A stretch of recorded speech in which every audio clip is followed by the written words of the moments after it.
Rosemary Bosky. I'm the chair of the task force. We do have a quorum, and we do have a guest speaker today. What I would like to do is to remind everyone that we are, in addition to action minutes, we are recording this meeting for the public. So whenever you speak, I would ask you to indicate your name for the record. That would be most helpful. I think what we're going to do is to go around and introduce ourselves. I think that would be good to do. So let's go around to the right. Rosemary Bosky, chair of the task force. I'm Josh Vining. I'm a housing counselor at the Run Board. I used to work for the Mission SRO Collaborative and be on this task force. Welcome, Josh. Thanks. I'm Robert Collins. I'm the director of the Rent Board. Clemson Gilmore, Central City Collaborative. Good morning, Raul Fernandez Berrezaba with the SRO Families United Collaborative. Larry Kessler with the Department of Public Health. Hi, I'm Diana Martinez with the Mission SRO Collaborative.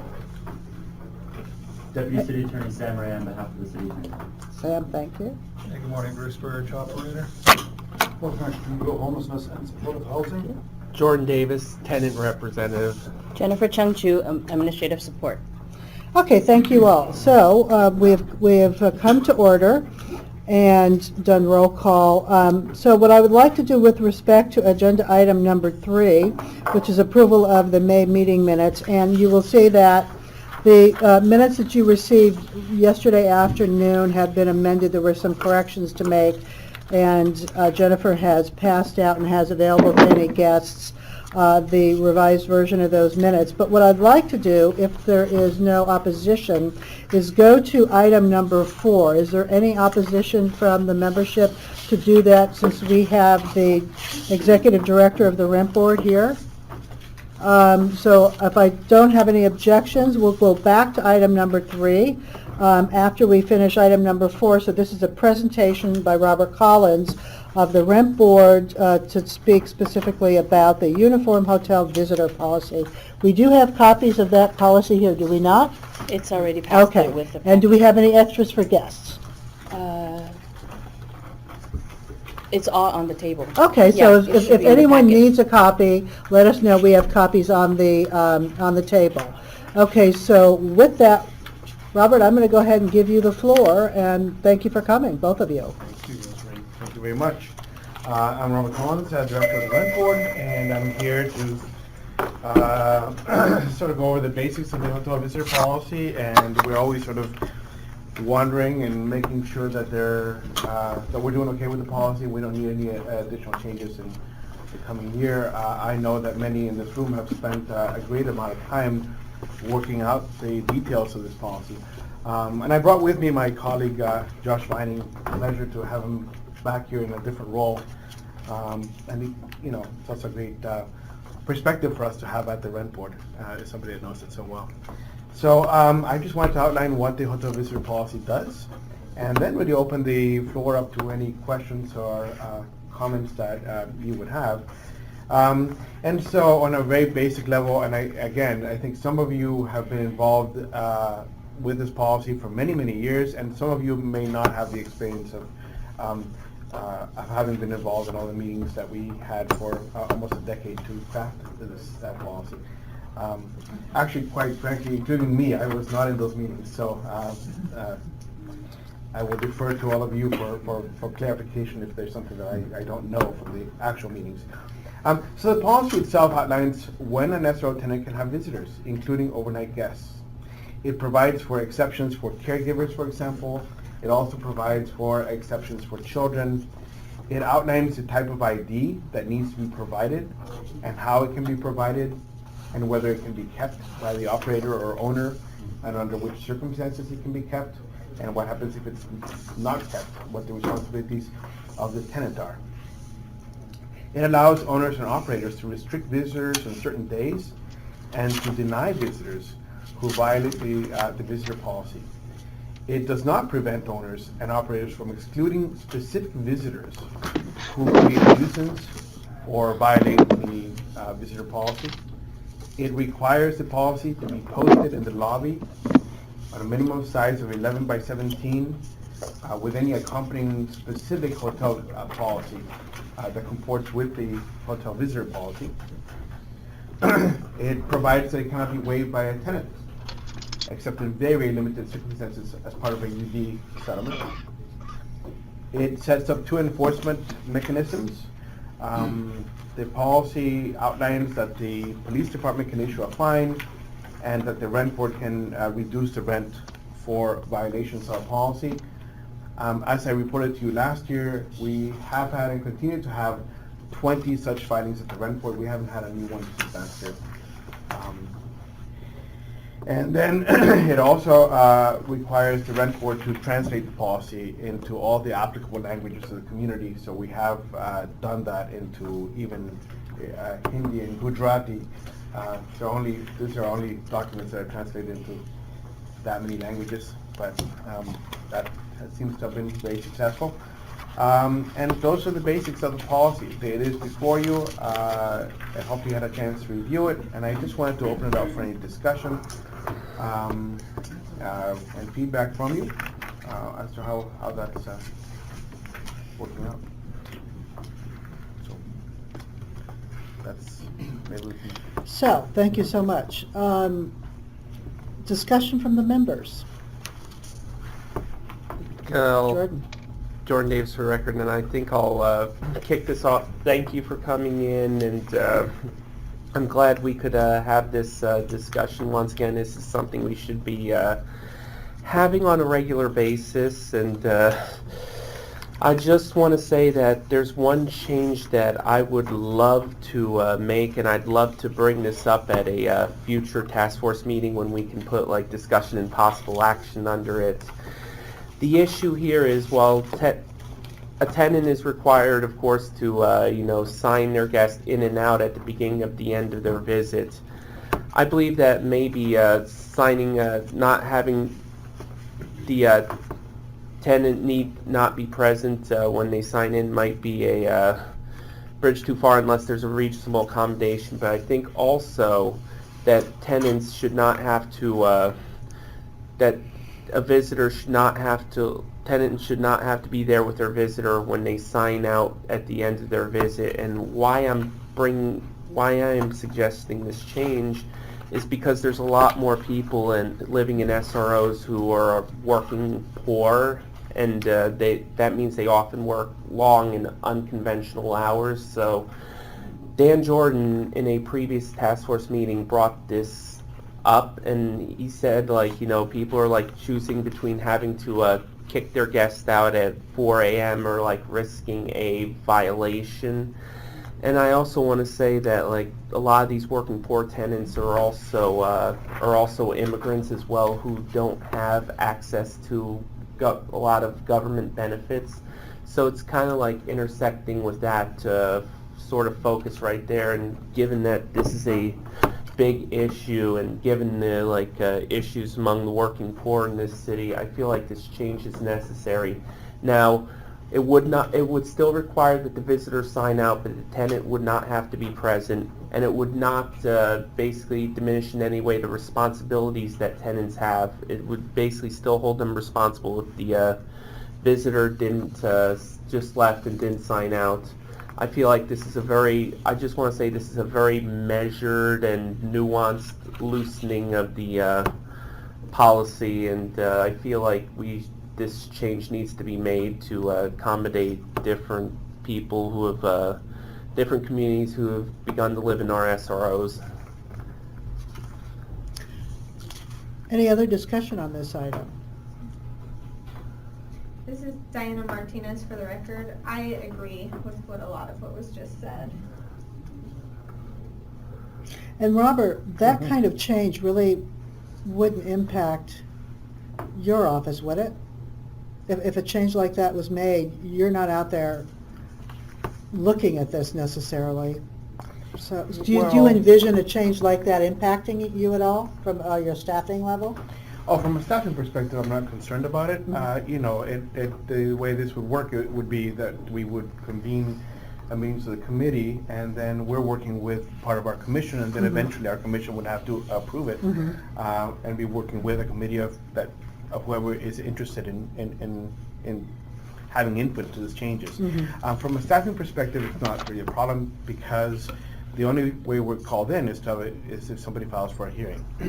And we'd be happy to have a hearing if there was a change and it wasn't being followed. But like I said before, considering we've had 20 such in the amount of time, I'm not particularly concerned about the staffing.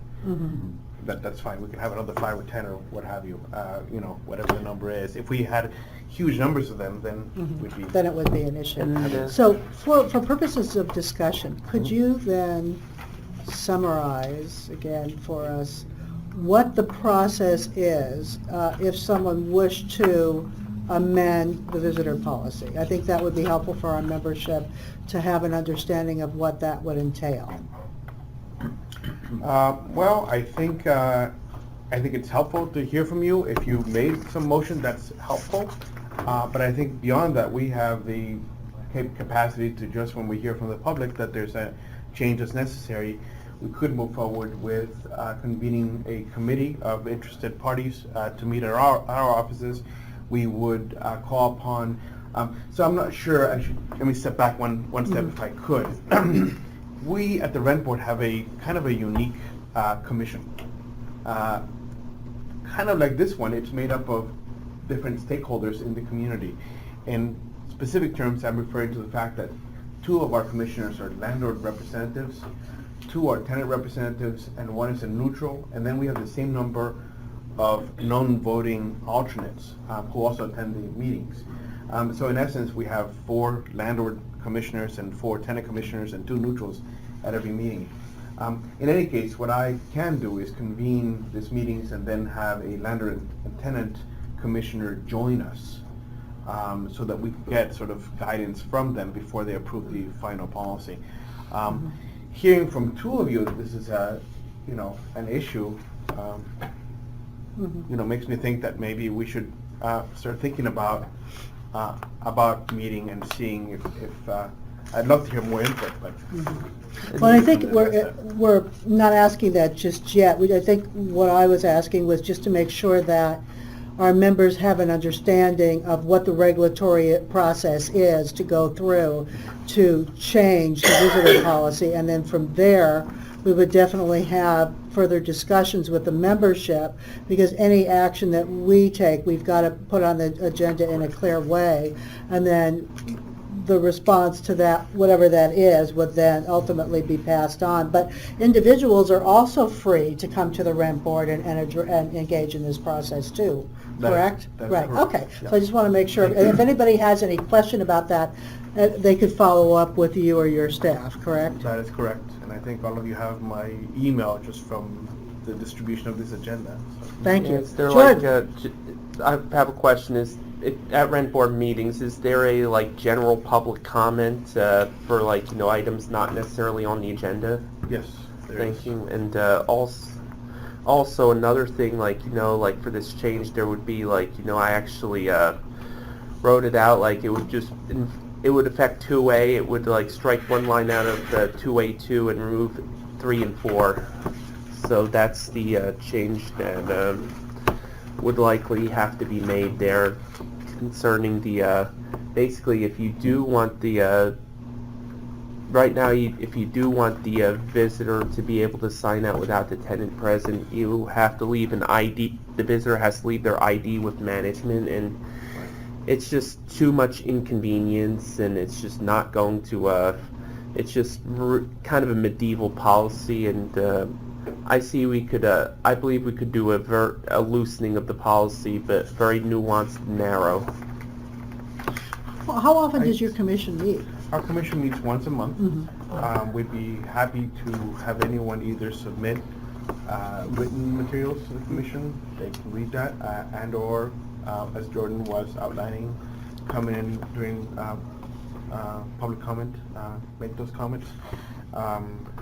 And if you want to agendize as an action item this item and have a discussion and then forward that to us, that's also a very strong sort of way of indicating that there's a a unified sort of voice on what needs to be addressed, which would be helpful. You say strike 3 and 4? just strike 2A, 3, and 4 and strike out the line, if an ID is not left with management, tenants must escort their visitors out of the building and make sure they sign out. That's the line I would strike out, and I'd strike out 3 and 4 because they would be irrelevant. 3 and 4? Because, oh, hold on a second, like, number 3, like, a log must be maintained by management and the visitor must sign in and sign out. That would still be necessary, but the second line, the log shall indicate when an ID is surrendered, since there's no, under the new change, there would be no circumstance when that an ID would actually be surrendered if we take out this requirement. And can you, I'm sorry to have you repeat, but can you repeat the other line that would be amended by you, the proposal you were speaking about? The line on 2A2, like, the 2A4 could be, it looks as if they could remove this in the entirety, since there'd be no, under the change there would be no situation in which a landlord could even demand that an ID be left with them. They can only demand to see the ID. That's the only thing that would remove. Okay, and so that further at least clarifies for everyone what she has in mind as far as that's concerned. Clifford, I wanted to recognize you. You had your hand up. Clifford Gilmore, Century Collaborative. So I'm looking forward to some task force to have a further discussion to potentially agendize this item. I think one of the things that I want when we get to that point is to talk about, to make sure that we're balancing all sides, including where tenants are protected in this sense. And I'll give one example. We've encountered times when people have had visitors overnight, and for whatever reason they have not escorted them out, and they've been just sort of wandering through the building, and then I don't want anything that's going to bounce back and cause a tenant to be in violation of house rules. I think that's an important protection. So I think that there's a lot of angles and sides to look at with Issues, absolutely. Yes. Okay.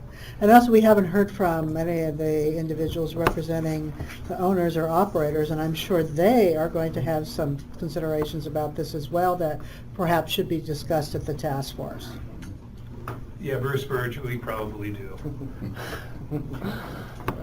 Any other membership discussion on this item? I just, Wolfgang Stuber, Yes. Homelessness and Supportive Housing, I was just about to thank you for your presentation, and just wanted to mention, this is not, although it's a suggestion, this is not the board going forward with, as a board, with a suggested change.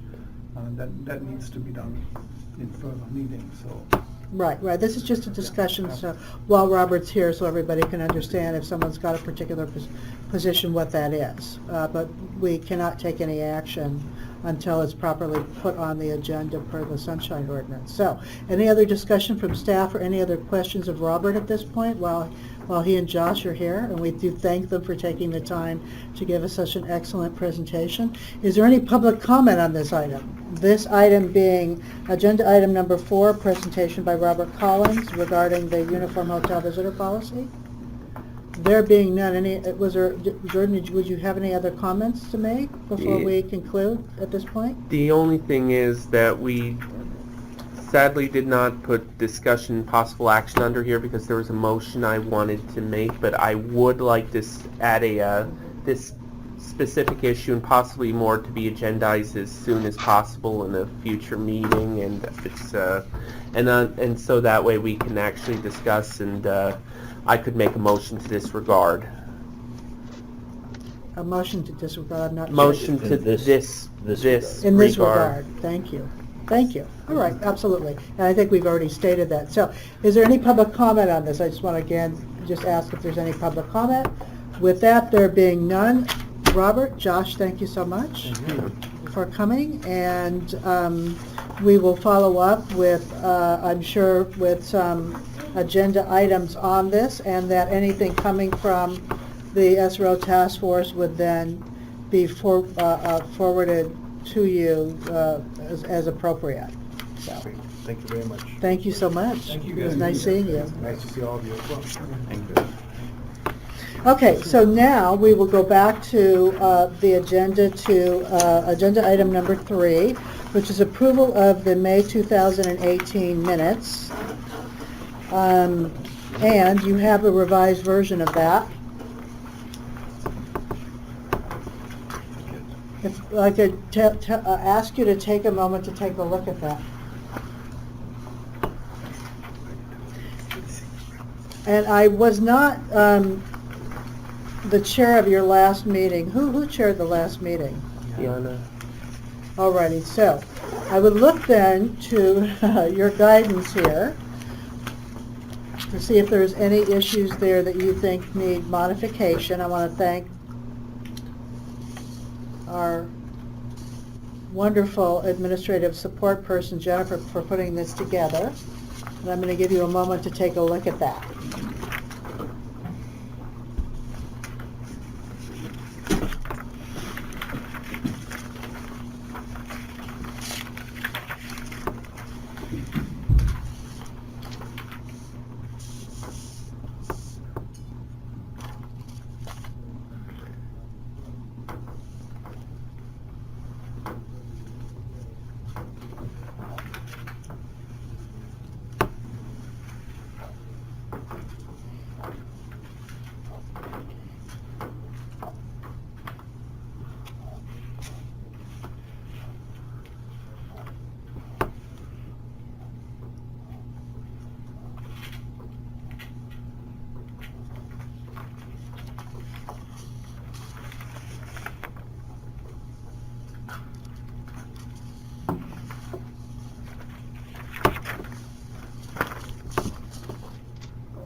So Diana, you tell me when you're ready, because I want to have you help lead the discussion in this, since you chaired the last meeting.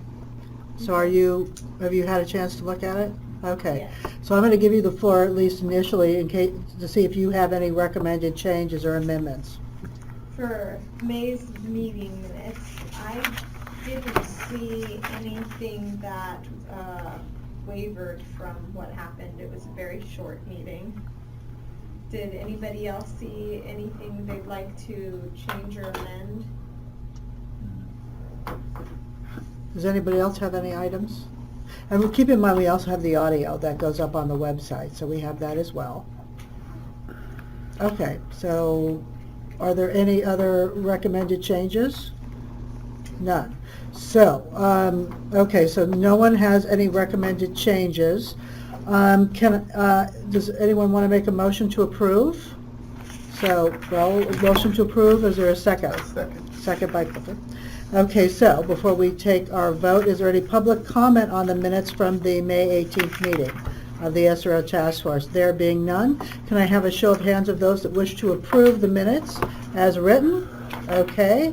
Are there anyone that wishes disapproves? Okay, the minutes from May 18th, 2018 are approved unanimously. Let's then go on to item 5, administrative announcements, and I do have some for you. The first thing I'd like to talk about is that I have been in discussions with the City Attorney's Office, the Land Use Section, out of the City Attorney's Office regarding bylaws and the fact that this task force, and Jordan was kind enough to remind the chair that the task force will sunset in December of 2018. So inquiries have been made by myself to the Board of Supervisors to determine whether or not they wish to sponsor legislation, which will be in the form of an ordinance, to extend the task force, which I believe that will occur. And they'll also look at things like the makeup of the task force to see if they want to include other members. That discussion has occurred before, and that would be up to whatever member or members of the board wishes to sponsor such legislation. The bylaws, though, would need to be changed to reflect that, as well as some other areas that the city attorney's office would like us to update based on new policies they have. Some of those are in the areas of special meetings, and also our current bylaws do not reflect the 72-hour notice that's required of the Sunshine Ordinance. So there'll be some updates with respect to that. That is ongoing. As soon as that gets done, that will come back to you, because the task force must vote on the bylaws, and the bylaws have to reflect implementation of any ordinance. So is that understandable? Okay.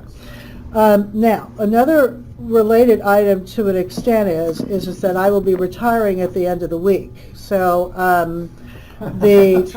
sorry for such late notice, but I've been out on medical leave, so some people knew that I was looking at doing this for a while. So in any case, I will be, after 32 years with the city and county of San Francisco, 37 with state government, I will be retiring.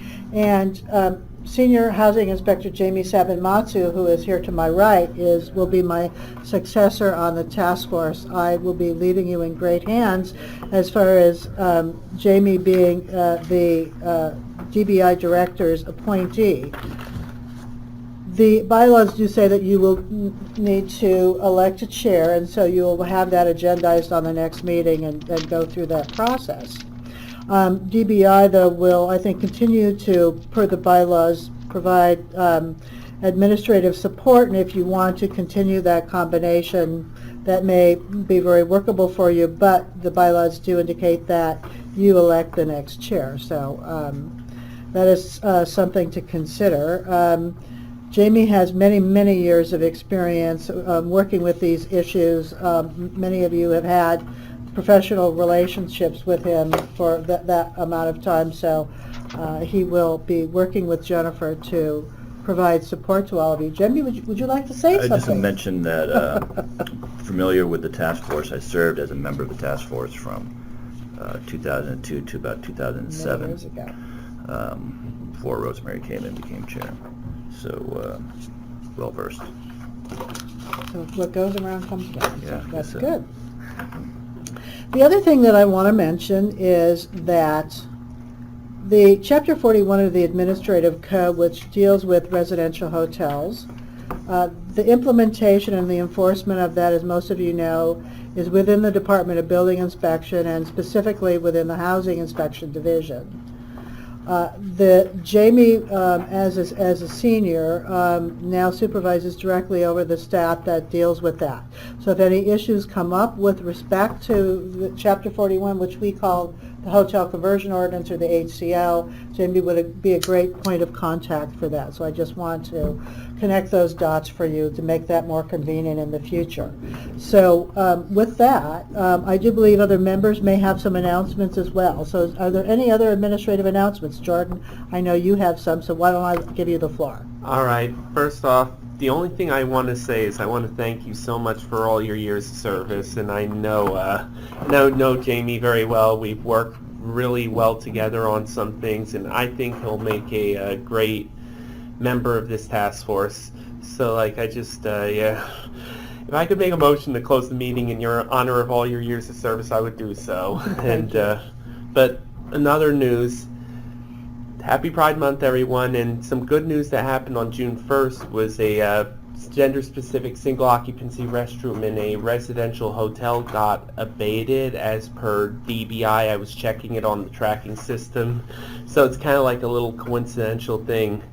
The other big announcement is on June 14th, Mayor Farrell signed the pass-through legislation that the task force supported in April, and I know after we voted on that, Clifford Gilmore and the rest of the CCSROC put in a lot of legwork around advocacy. I was looking through the board packet, and I just wanted to acknowledge him for that, and also I'll make the other announcement during prioritization. Okay. That was an abrupt stop. I would like to say a couple of things. One is thank you, Rosemary, and thank you, Jamie. I remember Jamie because I'd been on the task force and off the task force. After 31 years, I too will retire, and this is my last meeting. That's why I was chuckling. We will appoint somebody else from homelessness and supportive housing for the task force. The thing to remember is the current bylaws still state that there is a representative from Housing and Urban Health and that will be changed, yeah. Human Services Agency. The applicable parts of those organizations merged and became homelessness and supportive housing. So I think we will be well represented, and once again, thank you for your absolutely stunning service that you've done. So really proud to have been a member here. Thank you. Any other and I, likewise to all of you, and you in particular, and Scott as well. Larry Kessler, Department of Public Health. Just wanted to introduce in our audience today, member of the public today, but he's our new senior housing inspector working on the SRO program. His name is Jonathan Rubin. He'll be assigned to the kind of the southern part of San Francisco. In addition, we've hired another SRO senior inspector, so we're fully staffed, and our social worker was promoted, and we've recently interviewed and we'll be hiring. We've been offered to hire and replace her as well. So we'll be getting a social worker on board, hopefully by the end of next month. Thank you, Larry. Jonathan, welcome. And here I thought you were a member of the public. Okay. Any other announcements? Or any revelations, whatever. Okay. So with that, I'll just go ahead and call this. Is there any public comment? No public comment on agenda item number 5. Then we will move to agenda item number 6. Reports from SRO collaboratives. Do we have any reports from the collaboratives today? Raul. Sure. Raul Fernandez Arrezaba with the SRO Families United Collaborative. Brief announcements. So today we're conducting a PO training, a training for organizers for referrals and resources. Obviously we're going to distribute the directory that was created in this task force. Also we completed our PO and family satisfaction surveys. We're in the process of summarizing all that information. For the most part, we have worked. We already dispersed most of the housing choice vouchers that we got from the Housing Authority. So right now it's in the process of being approved with the Housing Authority. Also, we have planned our appreciation day for July 14 at Golden Gate Park, Lindley Meadow. Everybody here is invited from 10 to 4. And last, we're going to distribute the uniforms for all the children in the school district on July 19 in Chinatown and July 26 on Central City. Thank you so much. Any other SRO collaborative reports? Yes, this is Diana Martinez for the record. I've got 2 announcements from the Mission SRO Collaborative. One announcement is we have hired an administrative assistant to support all the work that Mission SRO Collaborative is doing. The other is we have one of the tenant leaders who graduated our programs, Jordan Davis, has moved on to be a part of the Boards and Commissions Leadership Institute. It's a really great internship program, and she will be graduating today, if I'm not mistaken. Yes, at 6 o'clock in Oakland. Congratulations. And thank you. Those are all my announcements. Thank you. Any other reports? From the Chinatown SRO Collaborative, we are rounding up our fiscal year very soon. We just did a fire drill, and as usual, we recruit building coordinators from our buildings. Yesterday was the field trip for our building coordinators. I think it goes very well because it's really having the opportunity for all of our tenants in the buildings to network and to make sure that the building are safe, and it's going well. So that's the point. Thank you. Any other announcements? Clifford Gilmore, City Collaborative. We recently this week just hired a part-time staff person to oversee our database program in terms of tenants who come in for our services related to housing issues. So this person is going to revise and oversee our peer counseling program. And in addition to this person also will be working with tenants who are interested in the Move On program. Thank you, Clifford. Is there any discussion about this item at all? And there's no public comment, so we will now go on to agenda item number 7, prioritization for future meetings. So, obviously, one of the items that will be agendized will be electing your next chair, so that will be on for the next. The visitor policy will be then agendized so that for discussion and possible action. And what else would you like to see on your July 2018 meeting agenda? Well, I did, Jordan Davis for the record, I did mention that we should continue the conversation about the change to the uniform visitor policy that, and to basically have discussion, possible action after it. Which so, I just mentioned, right. So, yeah, and, but also like a meeting about, I've got 2 items, meeting about eviction protections, because that's something I've been thinking about.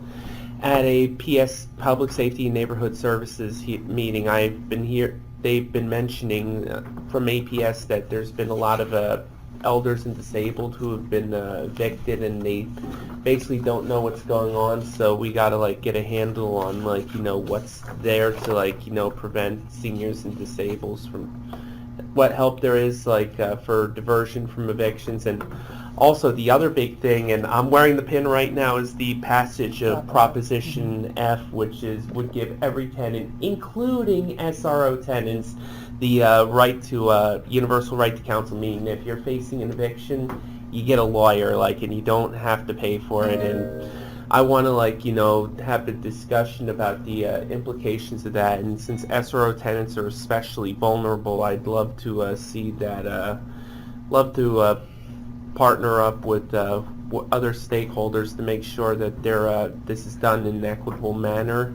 And the final thing I want to say, and this is kind of related to, since the Mayor's Office on Housing will have a lot of implementation power, I think we should invite as you may all well know, we're going to have London Breed coming back up as mayor, and I'd love for somebody from the Mayor's Office to come here and hear out concerns relating to SROs. I actually have a very good relationship with Mayor-elect Breed despite our differing politics, so I'm hoping that we can sort of coordinate that, and yeah, so. Okay. So let me ask, is there interest by the members to have somebody come and speak about Prop F and how that will be implemented? Yeah, okay, I thought so. So we'll try and get the appropriate, this is to give Jamie some direction for the agenda, the appropriate peoples to come and kind of give some information about that. Also, as far as the mayor's office, we could definitely look into that, but I think we'll need to get a little bit more clear as to what those topics would be, but maybe the person from the Mayor's Office of Housing, if they're going to implement Prop F, we could see if somebody from there would be able to come and speak, at least from the city's point of view, as how that's going to be implemented. Bruce? Thank you, Rosemary Bruce Burge. If we're going to have somebody, I guess, pro Prop F, is it possible to also have somebody that's opposed to Prop F speak at the next meeting? Sort of an equal time thing? Yeah, I don't have a problem with that. I won't be here, obviously, but what I was talking about was, it passed, right? Mm-hmm.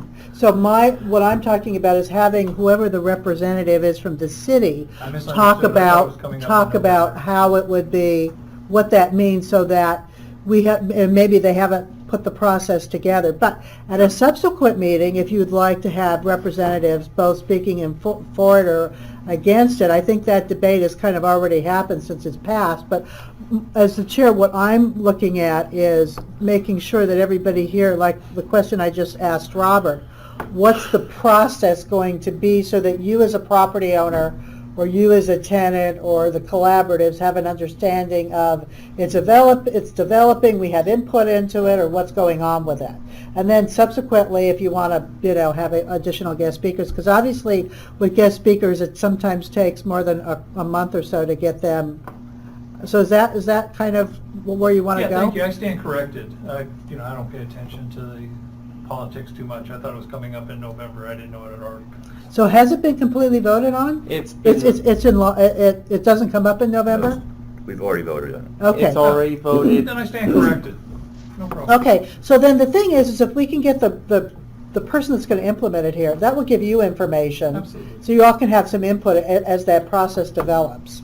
Okay, so I think you've got enough for a couple meetings going forward. Any other discussion on this item? Okay, so with that, then there's no public comment on item 7. Is there any general public comment? There being none? No, I have Oh, I one. do. What?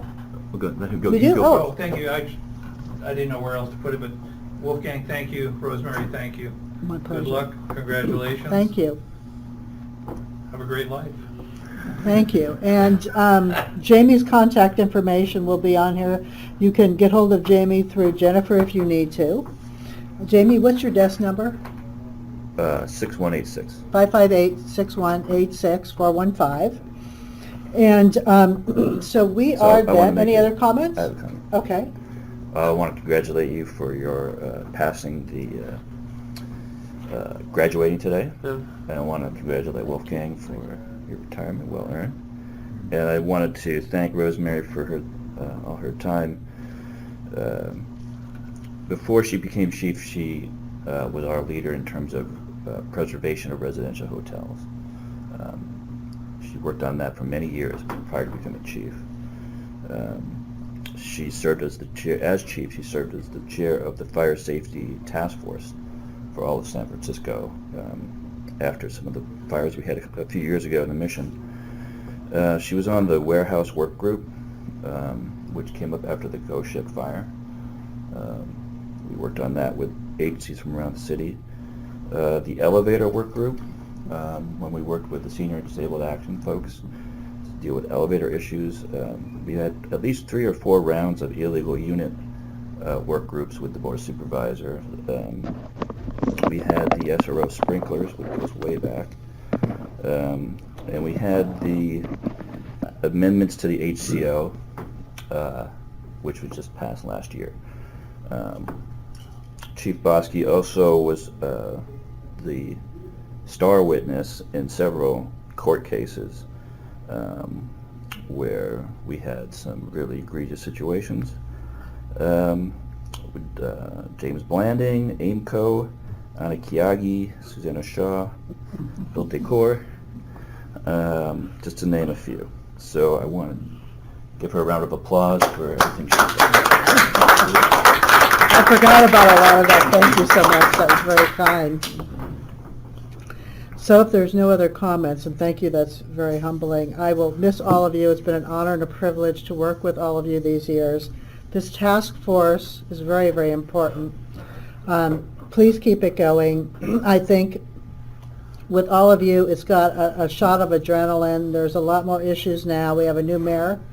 And the more you can bring the task force issues to the members of our city government and our community partners, excuse me, the better that's going to be for both the operators and the occupants of residential hotels. I will tell you that over the years, I've been contacted by many other jurisdictions looking at San Francisco's legislation regarding residential hotels. The most recently was in Canada. So people are looking to San Francisco, looking to see what we do. And I remember being on the phone with them, City of Vancouver, And they were just getting used to the fact of bringing other community partners to the table, and they were very fearful of that. And they called me several times, and I remember telling them, look, you need to understand that a lot happens when an inspector walks out that building as far as the quality of life for both the way the property owner and the operator and the tenants are dealing with a space that's much older and difficult to maintain. So you want to welcome that partnership, but make sure that it's fair and bring everybody to the table and hear everybody out. And I haven't heard regrets on their part as far as that's concerned. So the model and the discussion that you have here, your frank discussions with each other, even though you don't always agree, it's so important to have these discussions here because this does help the rest of the country and other countries keep the faith because our older housing stock does need to be preserved. So thank you all. It's been a pleasure. Thank you. And we are adjourned at 9:50. Thank you. Okay.